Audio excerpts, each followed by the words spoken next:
Welcome to The Warning. I'm thrilled to be joined tonight by Ron Fournier, who writes at Convulsions. You can find him there. Ron is an exceptional journalist, writer, thinker from Detroit, Michigan, a person deeply grounded in ethics and history and the values of the country.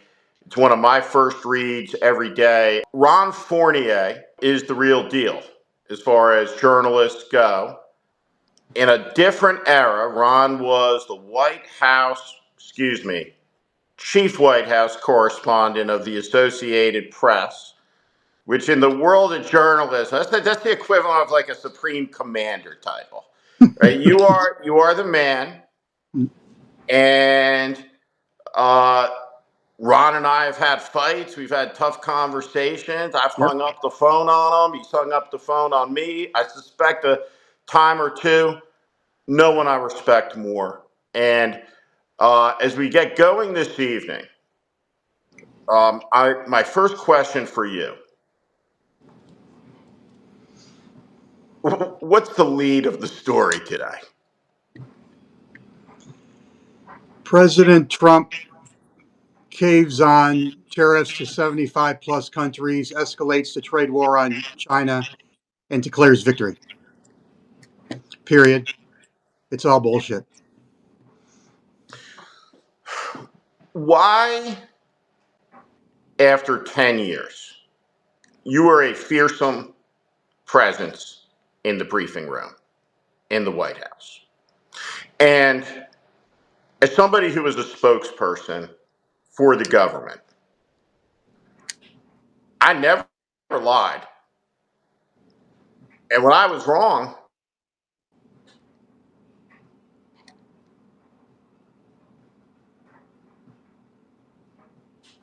the president or the vice president, I made an errant statement. It was a big deal. I was not happy about it. I would lose my mind about it. So the lying is rampant. It's nonstop. And I don't understand why no one in the White House press corps has raised their hand and said, could you tell us about the deals? But we'll make it easy for you, Carolyn. What are Trump's 5 biggest deals? Mm-hmm. What are they? And I'm really confused why nobody will ask that question and just sit back. Why? You talking about what are his deals with the other countries? No, I'm talking about when the White House press secretary goes out today and says that his, as you said, caving is really the fault of the media that lied to the American people because they don't understand the art of the deal. And this is something Right. that is routinely now on Fox asserted, right, as fact, as in, for example, if I was a preeminent neurosurgeon, right, like, oh, Dr. Steve, you don't understand. He's doing brain surgery here, right? And my question is, there are no deals. You're right. It's bullshit. But there's been nobody in the White House press corps. Simple question. What are the deals? Because there's no answer. And I think there's a lot of people frustrated by the lack of questions on the things for which there are no answers that answer a pretty big question. By the blank space going out. And I'm just asking you, you would ask the question, why is no one asking that question? What are the deals? It's an obvious question. It's a question we should be shouting from the ramparts. When she pushes back with a lie, we should push back again harder. Ask the question 4 or 5 different ways. We should follow up on each other. When I ask the question and she dissembles, the person next to me should dissemble. You know who sat next to me in the White House press room most of that time? Another Detroiter. Remember Helen Thomas? Yeah. grew up in the same neighborhood I did, a generation before me. Can you imagine what Helen Thomas would be doing right now? She would be I mean, she would be throwing chairs at people. And maybe that's what's got to happen. I mean, the press has got to be more than sitting there as potted plants. We shouldn't be there preening for our producers back in the studios or our editors back in the newsrooms. Our job is to be asking tough questions on behalf of the American public. Why don't they do it? There's a lot of reasons. One is, unlike a generation ago, at least it wasn't this rampant a generation ago, most of the media now is corporate owned. The C-suites now are focused on the bottom line, don't want to do anything that might jeopardize their biggest interests. That's one problem. Another is human nature is to not want conflict. Well, if you don't like conflict, don't become a reporter. Another is this misbegotten perception that Steve goes back to my day, and goes back even before my day, where reporters, especially covering Washington, think that the way to get scoops, which is the coin of the realm as a journalist, to get stories before anybody else. And at the AP, if I got a story 5 seconds before Reuters, I had a good day. If I got it 5 seconds after the New York Times, I had a bad week. Okay. The misperception among reporters is that you have to pull punches to get scoops, that you have to write nice stories about people to get them to tell stories, to get them to give you information. That's the biggest sin of journalists. I learned early on, because I was very well trained at the AP, that if you want people to give you information, first of all, get to know them. You have to build a relationship so I can understand the psychology. I had to know what made you tick, Steve, so I could get you to tell me something that maybe you didn't intend to. So that's number one, build an authentic relationship. Number two, make sure they know the size and power of your audience. I sold the AP more than I sold myself. I made sure you knew. How many times did I tell you we had 5,000 newspapers around the world? Every day. Every goddamn day, right? So build a relationship. Make sure you understand my audience. Make sure that you respect my sense of fairness. That how many times did I tell you, Steve, I'll never stab you in the back, but I will stab you in the chest. Yep. You're going to know it's coming. So, sense of fairness, know my audience. And the last thing, the key, I wanted you to be a little bit afraid of me. Yep. I wanted my sources to get up in the morning not knowing what I was going to write and thinking they had to call me to find out what I was working on. The reporters who are predictable, who sell softballs, who don't ask tough questions at briefing rooms, get taken for granted. I think reporters are actually doing themselves a disservice by being compliant in the briefing room.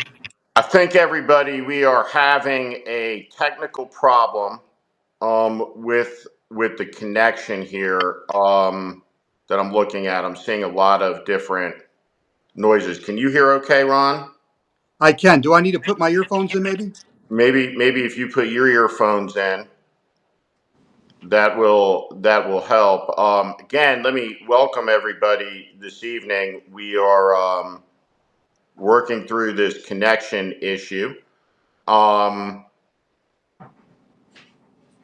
It's a big day in the United States. Donald Trump has caved on the tariffs. The insanity has not stopped, obviously, the incoherence of all of it. And we're going to talk about that with Ron Fournier. We want to make sure that you're able to hear what we're doing. I love this Substack platform. You have all these 50 plus Gen Xers now. Ron is more technically proficient than I am, but just hitting the live button and watching you all come is an anxious event for the technologically challenged. And so we are working through the sound piece here. One of the things that I want to say to everybody is thank you for joining. Again, Ron can be found at Convulsions. I am in Tulsa, Oklahoma. Tomorrow I will be speaking with Beto O'Rourke to an indivisible audience here in Tulsa. We're going to talk about the necessity of defeating Markwayne Mullin. Now, I am an experienced campaign hand. I've been involved in campaigns all over the world, all over the United States. I get it.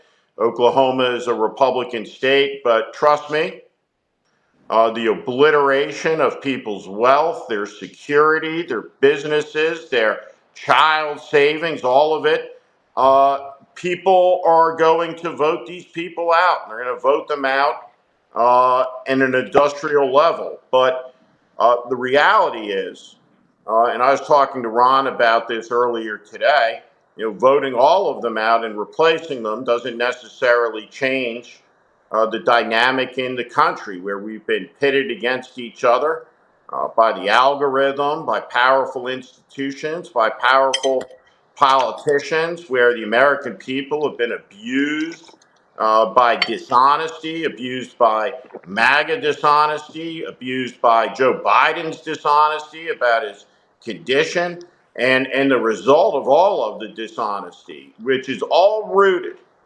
all of it, rooted in a small number, and I mean a small number. We're talking 100 people, right, in a country of 352 million who want power, right? And they'll tank your 401k.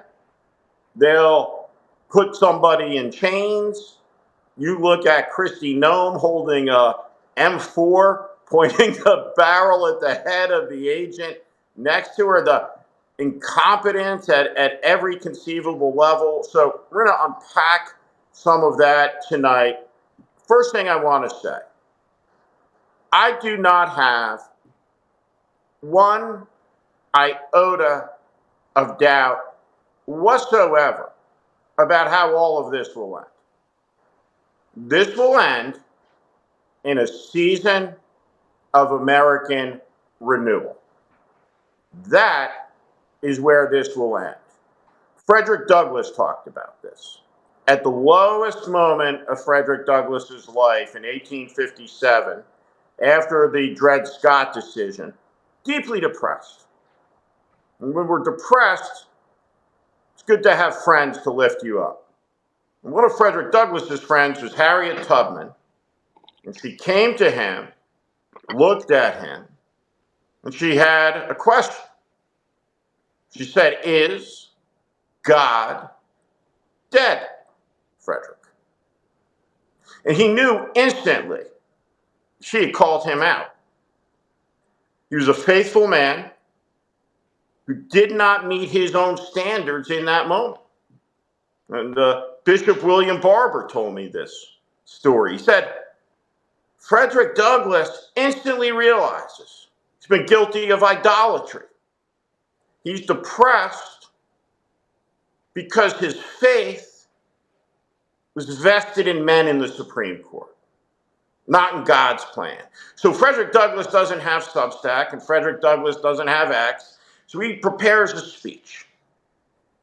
And he decries the Dred Scott decision in the first half of the speech. But then he ponders, and he says, maybe, just maybe, that this decision is a necessitous link in an unseen chain of events that is being providentially prescribed that will topple the whole rotten institution. And it was toppled in 7 years' time. And so what everybody who's watching this tonight, what I want you to know, in times of stress, our ancestors, past generations, we've all seen a World War II movie,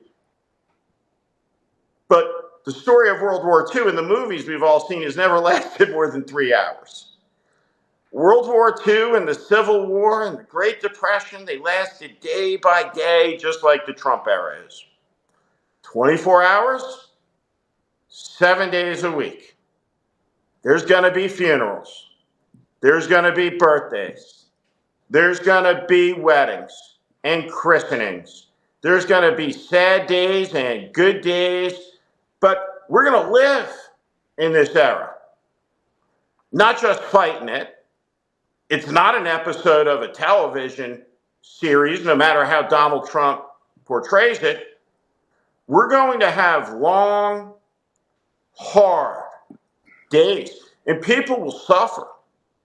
Dreams will be crushed. Businesses will be lost for no reason other than the aggression and the malice of a political movement that has been dipped in poison and shot through the hearts of the American people in the Republic. But have no doubt, do not lack faith as an American. Do not. If you do, find your faith in the communities that will lift you up like so many people did on Saturday. So we got a lot of people with us now. We're going to get into the conversation with Ron. He's back. He's got headphones. Think everybody can hear. We got no complaints rising up. Ron. Can I make a point Yep. off yours real quick? Yep. So you're a student of communications.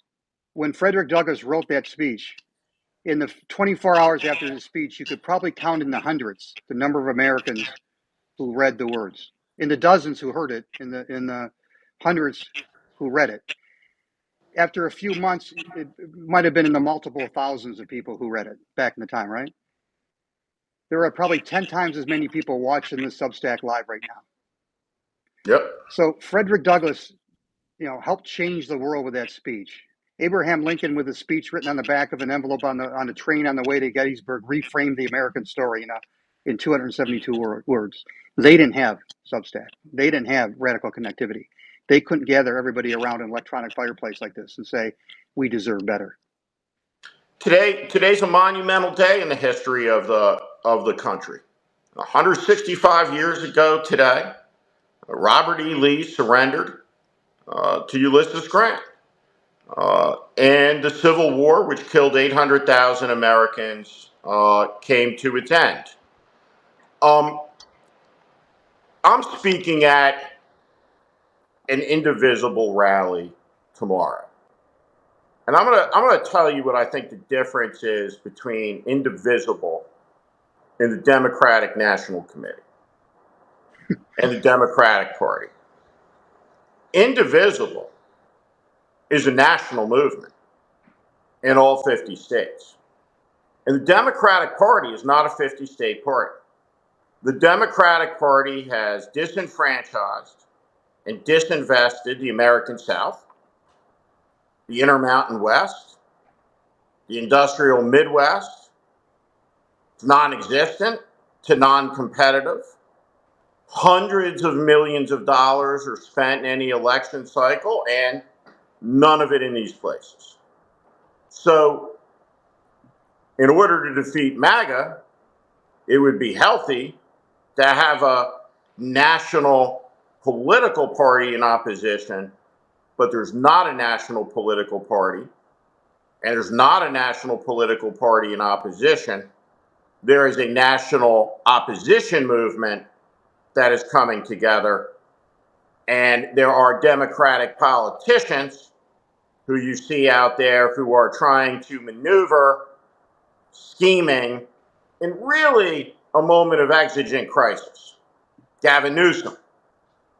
I'll go on Charlie Kirk. I'll go sit down with Steve Bannon. Obviously, it's never occurred to him that maybe he should do a town hall in Mississippi, as opposed to going to the court of the fascists, right? Trying to get approval and understanding. It's idiotic to me. But what is the status of the Democratic Party through your eyes? And specifically, everybody, Ron, before he came to Washington, was in Little Rock, Arkansas, covering a young, ambitious, very talented governor in a moment in time when the Democrats had lost 5 out of the last 6 presidential elections. And so I would love to hear you in that context. How do you see the Democratic Party? Am I wrong? Is it worse than I'm saying? Am I too pessimistic and it's better? What say you? Well, I remember in 1992, Governor Clinton coming to my hometown in Detroit, Michigan, and started in Macomb County, just north of 8 Mile Road. 8 Mile Road is the racial and geographic boundary between Detroit and the suburbs. He went to Macomb County, the home of the Reagan Democrats, who weren't even defined then. And he said, you need to get across 8 Mile. You need to get back to your home city. You have to be bigger than white flight. You have to get to know people who don't look like you. We need to come together. That same day, he drove 7 miles into the inner city of Detroit and went to an African American church and said, "You need to get north of 8 Mile Road. You need to get to know people who don't look like you. You need to understand people who don't think like you. We need to come together." So President Clinton, much different time. Governor Clinton, much different time, knew that we had to go to places where we weren't comfortable to build a coalition. And to him, it wasn't um, good enough to just eke out victories every election cycle the old way of doing things. He wasn't satisfied with the status quo, not just with the country, but with the party. He knew it wasn't good enough just to win your base, that you had to build a new coalition. Now, it's a much different time now, but we have a similar problem. First of all, the Democrat and Republican Party are two sides of the same coin. We don't have two separate and distinct parties in this country. We have one duopoly, and they have a vested interest in having no other competition because they know, the Democrats know, the only party they can possibly beat once in a while is one run by Donald Trump, one run by people like Donald Trump.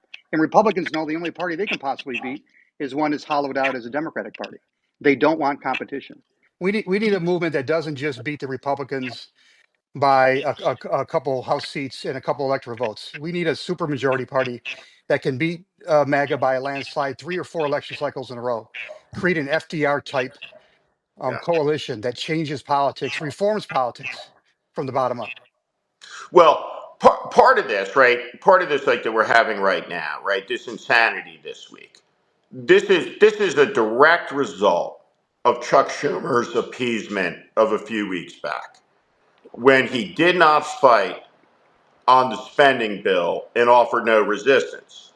And so you saw what happens when Trump is forced to spend capital. He will back down. Mm. Um, if I had to take a guess, what happened? The person behind the scenes, I bet it was Ken Langone, right?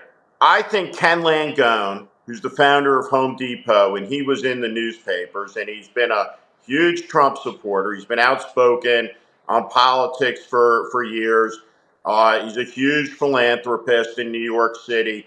I think Ken Langone called him, and I think it started off with the words, "Donald, you stupid motherfucker," right? And went down to there. No, Mr. President, no, sir. And the people in New York that wouldn't give him the time of day, right? Ken Langone, who does do deals, lots of them. I think he heard from those guys, and I think they humiliated him. Do you think, though, that he's done No, jacking up and jacking down, jacking up? He's no, just going to flip no, flop and flip block, declare victories out of shallow no. deals. He blinked, though. Oh, no doubt. He Yeah. blinked, right? He blinked, But he right? will keep And blinking, don't you think? yeah, he's going to keep blinking. And so, one of the things that I would say to the audience tonight is, if you go back in history, uh, George Shultz, who I had an opportunity to get to know, he was Ronald Reagan's Secretary of State. He was at Stanford University, lived to be 100 years old, a brilliant man, one of the finest secretaries of state the country's ever had. He said the most important foreign policy decision Ronald Reagan ever made was firing the air traffic controllers, which Ronald Reagan did not want to do, because Ronald Reagan was the only president who had been a union president. But the strike was illegal. He told them to go back to work. They didn't, and he fired them. If that's true, and I believe it's true, Donald Trump is the exact opposite of that. Yep. He is weak. He's able to be manipulated. He's emotional. He doesn't have the qualities of self-control and self-restraint. He's incoherent. And so, in reality, when the military guys go into the White House, above the officer candidate school door for the Marine Corps is the slogan is the saying, the Latin saying, I think, is ductos exemplos, lead by example.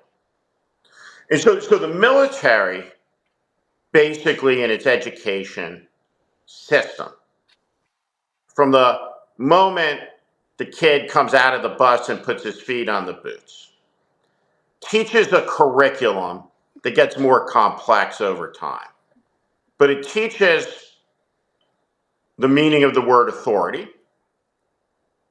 the concept of responsibility, meaning with authority, sergeant, corporal, lieutenant, captain, major, colonel, general. With authority comes responsibility. And with authority and responsibility comes accountability. And so this is an administration that is organized around an inverse principle that is heretical culturally to the era that we grew up in. I don't even have to ask you. I know the men that we knew growing up. Accountability, responsibility, right? It's top down, not Yep. bottom up. And they stand for the proposition that the Secretary of Defense can put classified information about an attack, the timing of it, give away the positions of the pilots and the aircraft carriers, pay no price, but it's a big deal if an 18-year-old private in the Army drops his rifle. Mhm. And in a world like that, morale collapses and everything. So what we're seeing right now is collapse of the Social Security system, long lines, deliberate vandalism. So the manifest quality of all of this, the through line is the incoherence, and that won't stop. That won't stop. And so when you look at it, and you see like a Tim Walz go on Jake Tapper's show, and Tapper asks him a question in English, and the question is about Biden and running again. And the question isn't about, at any level, what Tim Walz thinks about it, because everybody knows the answer to the question. The question is really a question about whether Tim Walz will tell the truth to us at the cost of maybe offending someone close to Joe Biden. And that's a character test. Yep. And he failed the character test because he won't give a straight answer. And so you got Gavin Newsom with Charlie, what's his name, and Kirk, and with Steve Bannon. You got Waltz going on CNN. He won't answer questions that are obvious in the answer. When you look at this Democratic field of possible candidates, the people that are maneuvering around, anybody intriguing to you?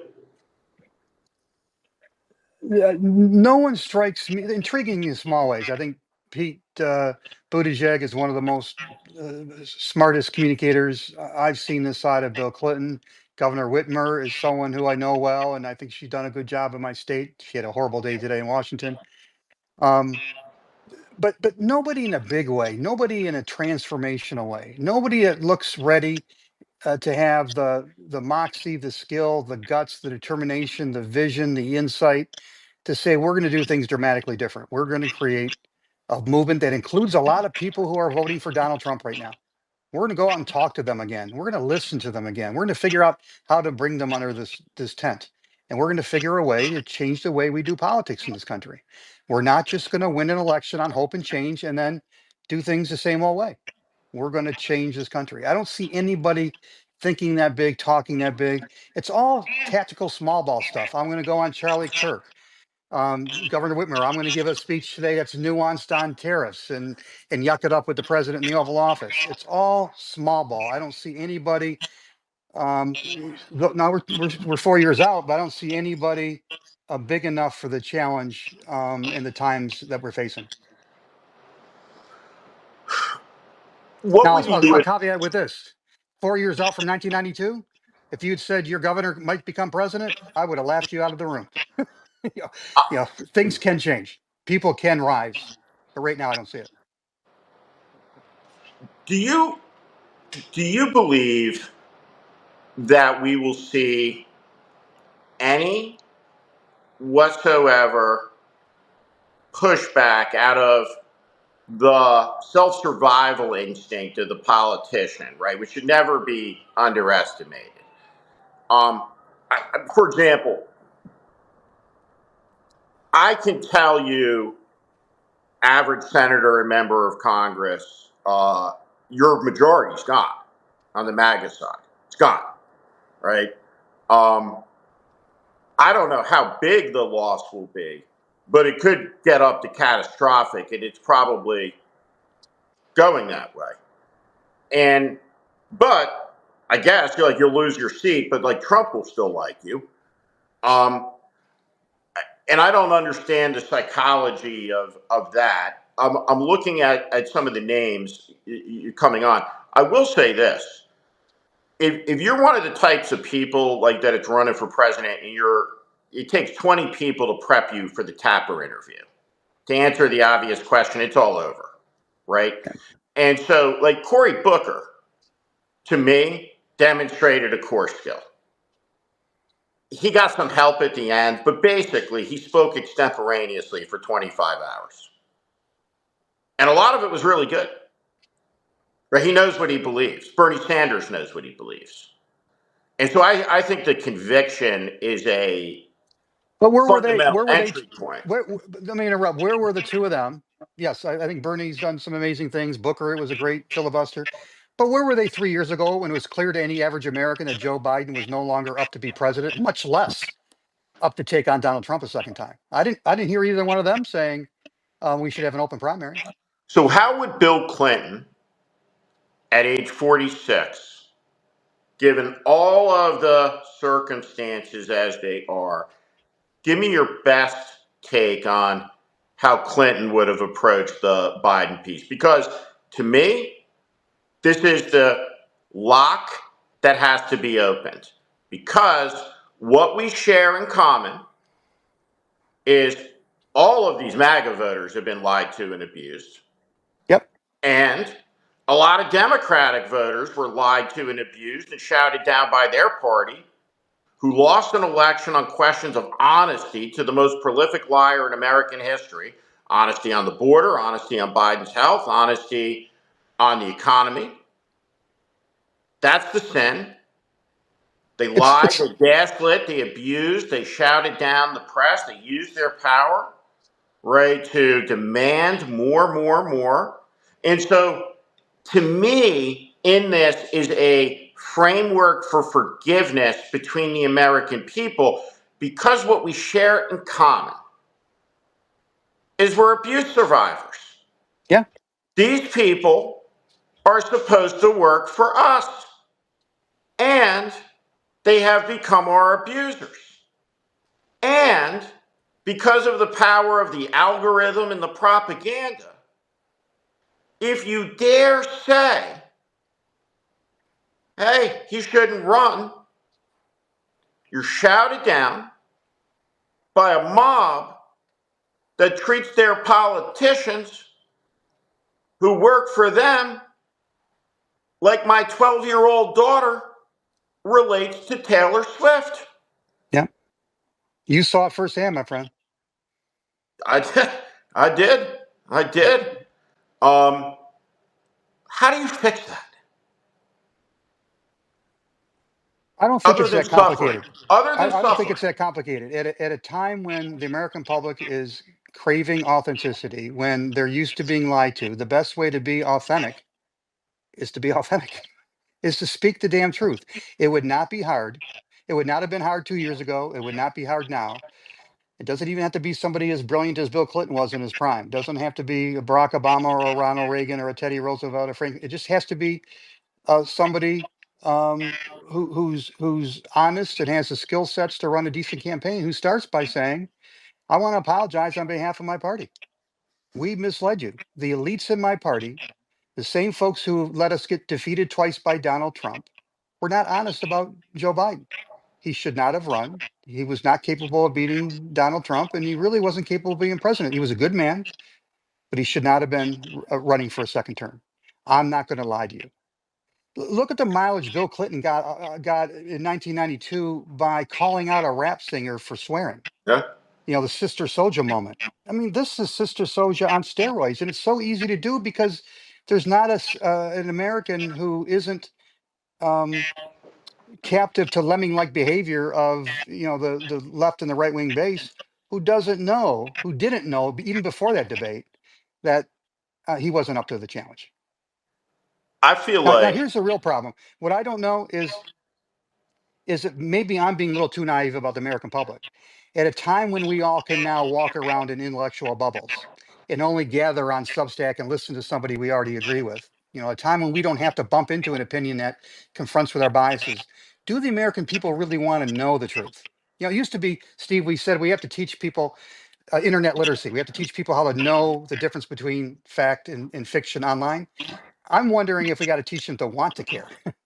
And I do wonder if being brutally honest in politics will work. I hope it does, because if not, our democracy's over.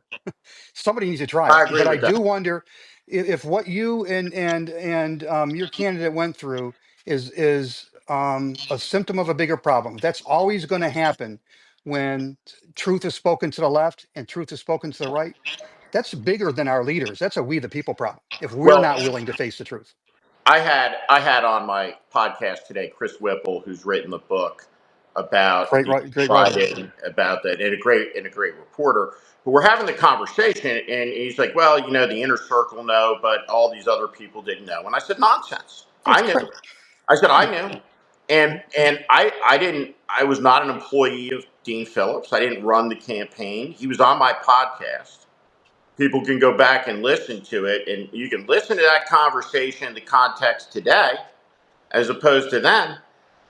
And I think it holds up really well. But what I said to It does. him, what I said to him was, I will walk out in front of you and I will take the first bullet. And I will do it because I will bring credibility that I know how to win a primary in New Hampshire. And a campaign will form around you because we cannot be afraid to run for office as Democrats when we're saying there's a threat to democracy. Right? Can't be. And so, So how do you explain the defeat? I know the media dumped on you. I know the establishment dumped on you, but there well, was voters up in New Hampshire who could have made a different the decision. Why did they let themselves get lied to, and why did they let themselves get cowed? well, the herd mentality, I think, has been broken by the Trump win and the event, and I know that just by the response to the audience on my platforms.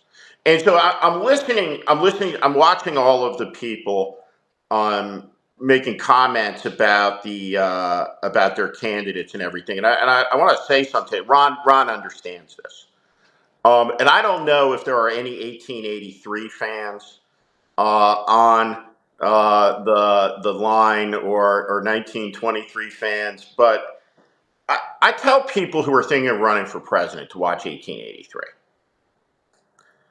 And it's Taylor Sheridan's best of the. Incredible. And 1883 is incredible, and it's really deep, and it's a story about a journey. And that journey is a character test. That's what a presidential campaign is.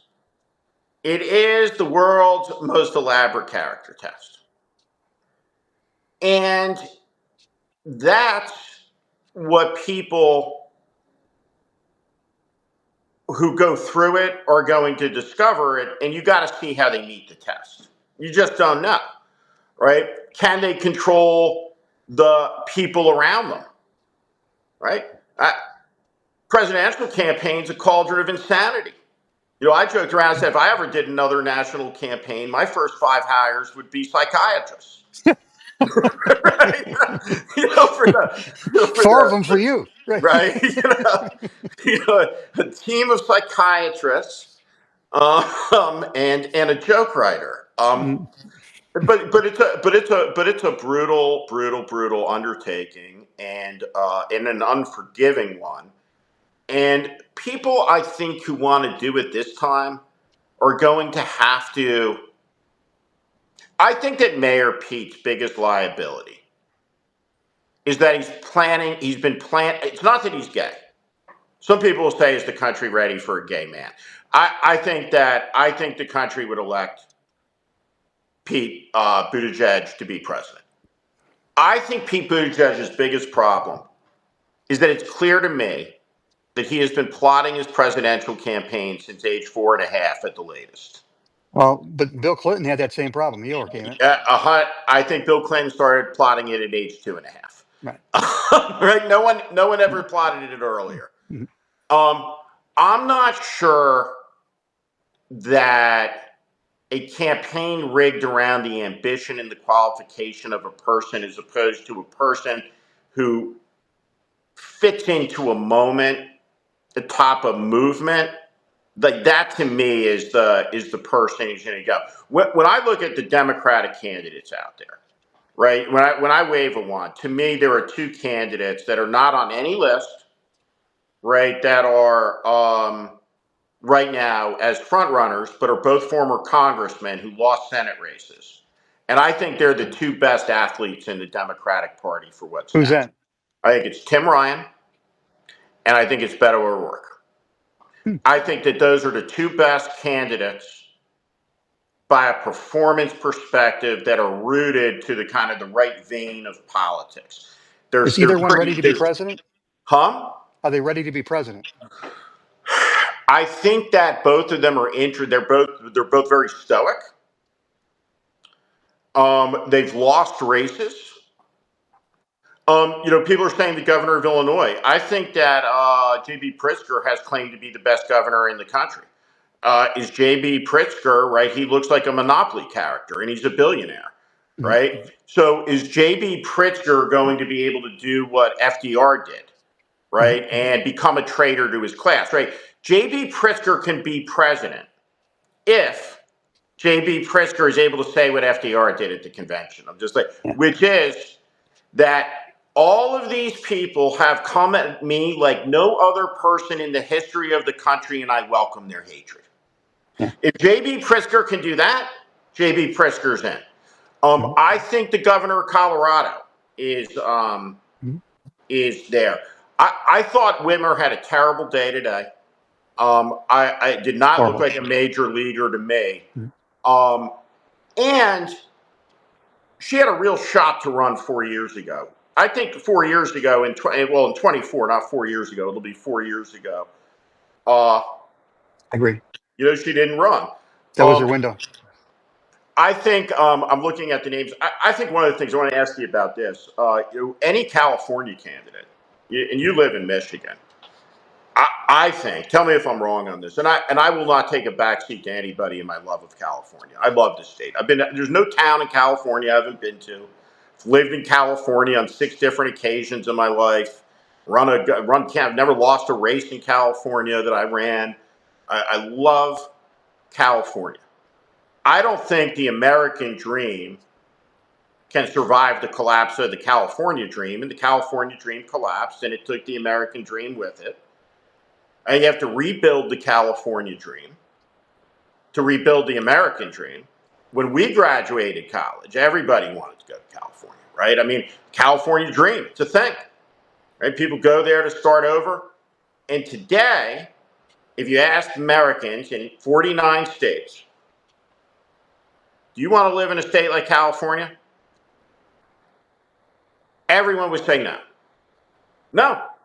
In the parts of the city. So any of the candidates from California, right, automatically enter in an enormous deficit having to explain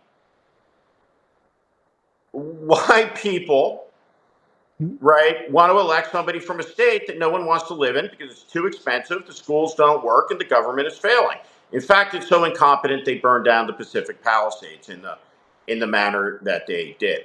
Now, for example, if Kamala Harris wanted to be president, right, and she had honest people around her, they'd tell her, you might be president.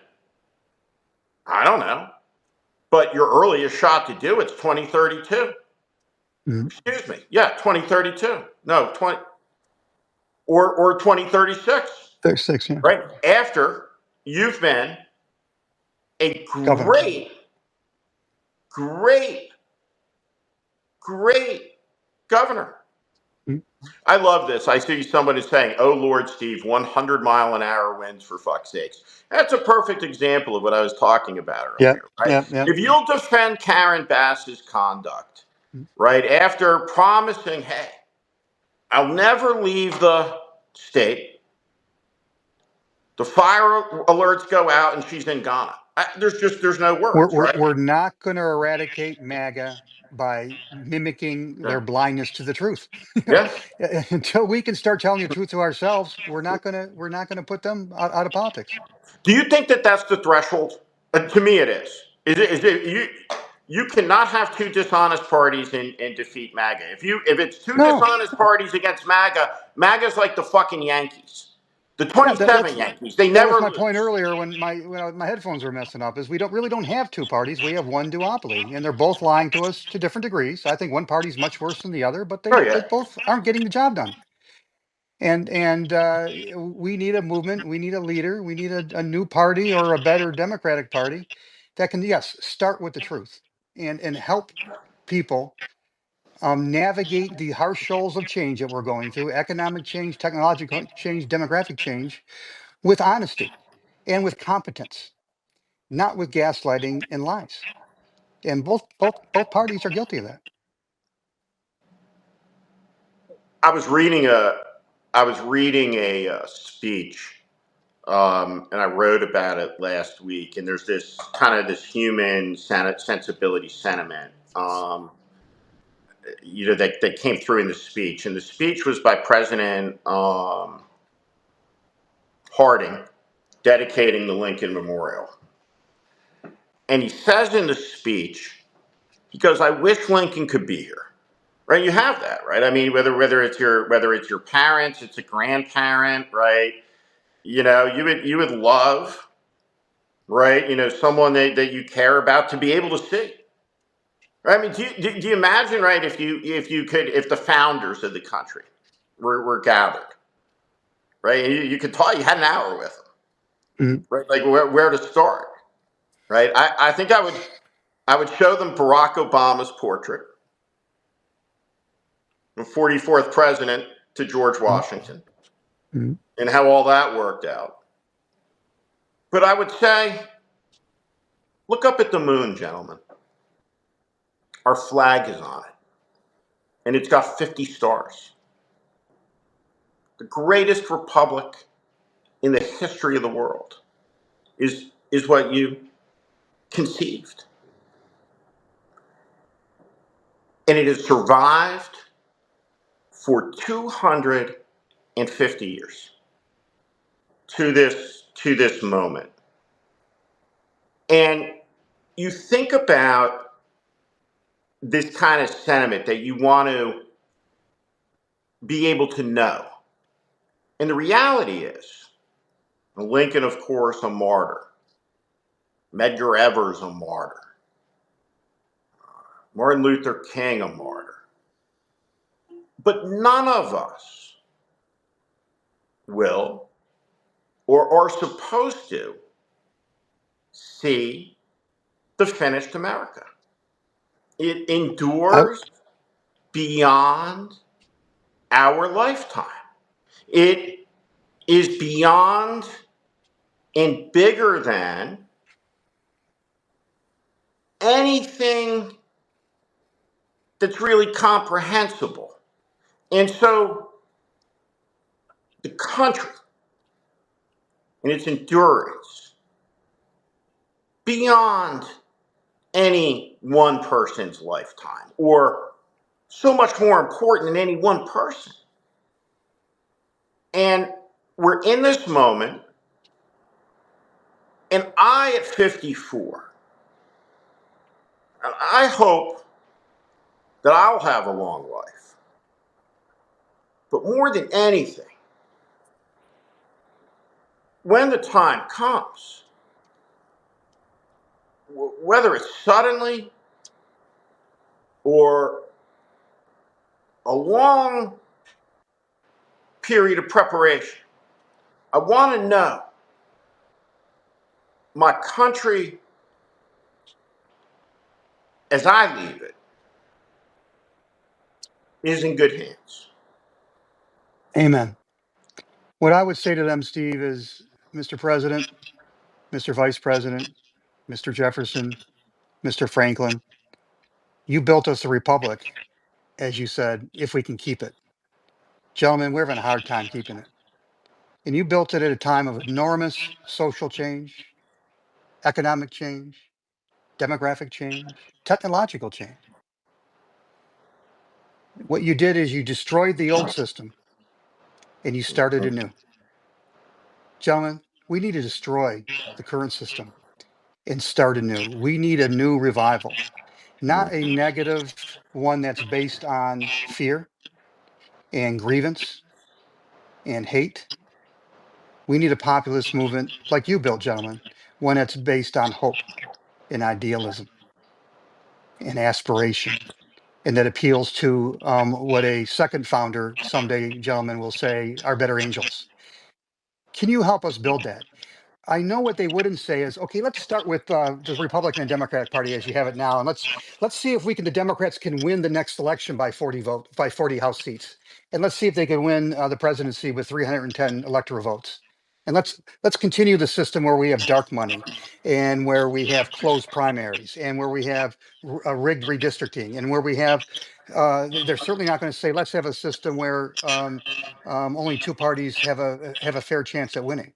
They would they would they would shake the system to its core, and they would help us build something that's relevant, and efficient, um, and speaking to the aspirations of the American people in the 21st century, not the one we have now, which is rooted in the 19th century.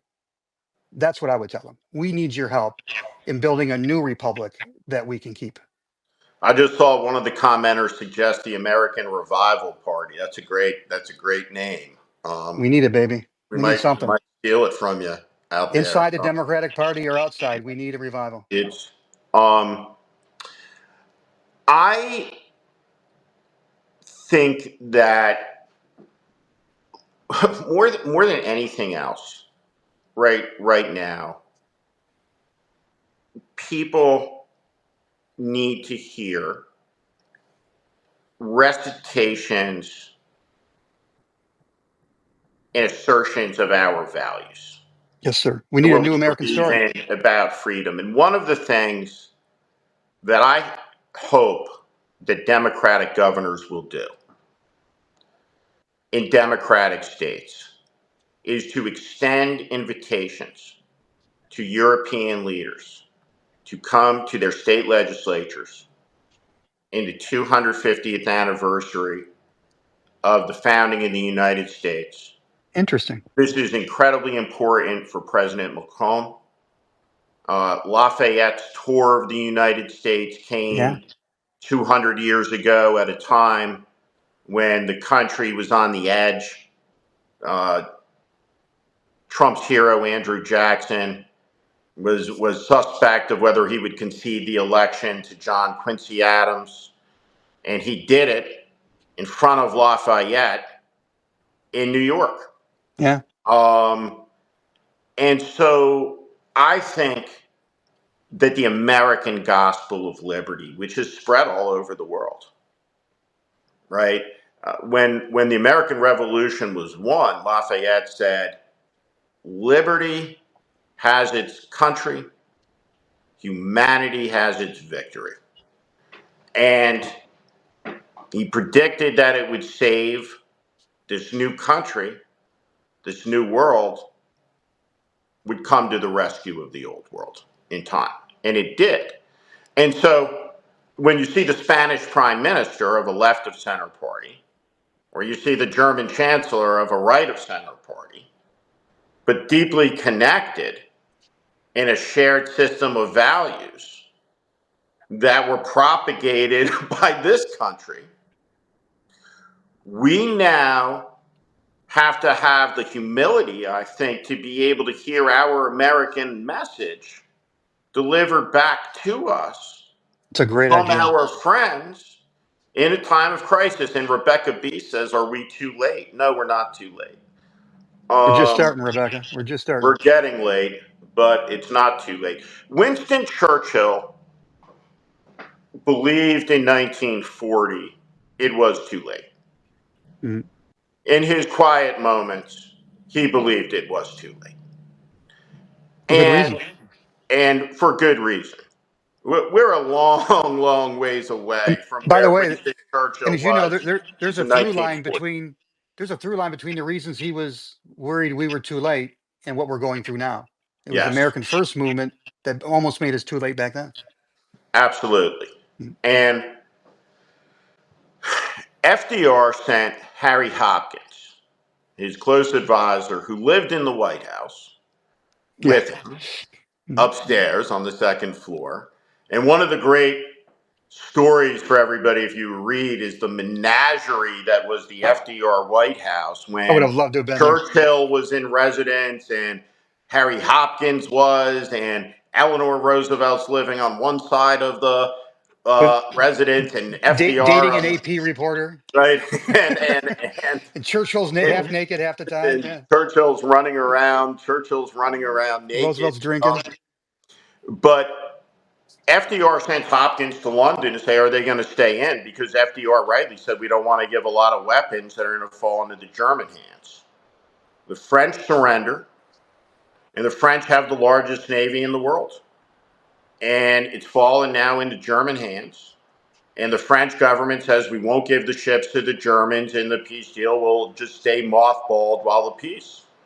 Harry Hopkins was there, and what Churchill did was made a decision to sink the French fleet, killed thousands of French soldiers in 20 minutes at anchor. They call it, to this day, French Pearl Harbor. Right? It's been written out of World War II. He did it for an audience of one. And what he was trying to convey to FDR is we'll do anything to win. Mhm. And so the way that manifests itself is Chuck Schumer conveyed to Trump, he'll do nothing to stop Trump. And so Trump goes further. And so this is an important moment in checking Trump because Trump blinked, but he didn't blink because of the Democrats. He blinked because of the outrage of the American people and the first pushback and this weekend and the arrogancies, right, that we're seeing come out. And so everybody, I want everyone to understand, right? We're in a fight. We're in a fight, right? Ron and I are from Detroit and New Jersey. We've been in fights. We're in a fight, right? Elon Musk is getting punched hard. Elon Musk is giving blows, and Elon Musk is taking blows from us. Elon Musk companies being shattered. He's going to lose his companies before this is all said and done. He's 54. He's got a long road ahead. There's going to be a lot of misery. Elon Musk trying to play a video game. You gotta peek into his loneliness. You gotta peek into Elon Musk's empire. Right? He's on a video game on his private jet being abused. No friends, no human connection. We're winning, my friends. But we're in a fight, and great damage is being done. Right? But don't think that the American people right now aren't inflicting punishment back. We are. Right? And we're just getting started. The disadvantage, if you're on the democracy side, facing an aggression against your democracy, by definition, the aggressor always has first mover advantage, right? All of us, as a general proposition, aren't sitting at home thinking about how to screw everyone in the country, take their stuff, and wreck the country. We want to take our kids to swimming practice. That's shit to do. So now, because of the aggression, the way life works, now we all have more to do, right? And so whatever free time, and a lot of people work 3 jobs in this country, so they don't have any, but it's going to have to involve civics. The era of like, well, listen, that's great. I volunteer on this thing here, and these guys were on the school board over here. That's all over in America, right? Every person's got to be involved in their community, right? There's got to be millions of more people registered. And I'll have some stuff that I'll talk to all of you about in the coming weeks as we're putting together some organizations. Ron knows about some of this stuff. But we're in a fight. We're going to win the fight. But there's going to be a lot of damage done during the fight. And then we're going to fix the damage, and we're going to make it better, and we're going to move on. And hopefully this will never happen again. But we should not gaslight each other about what caused this disaster. And what caused this disaster was the meeting of Donald Trump's insanity and malice with the capitulance and character crisis of the Republican Party, and then the abject dishonesty of Joe Biden, Jill Biden, and his top 10 aides. And everybody who got in line around it, and every reporter who got in line around it, because they didn't want to give offense. This is what we got. Perfect storm.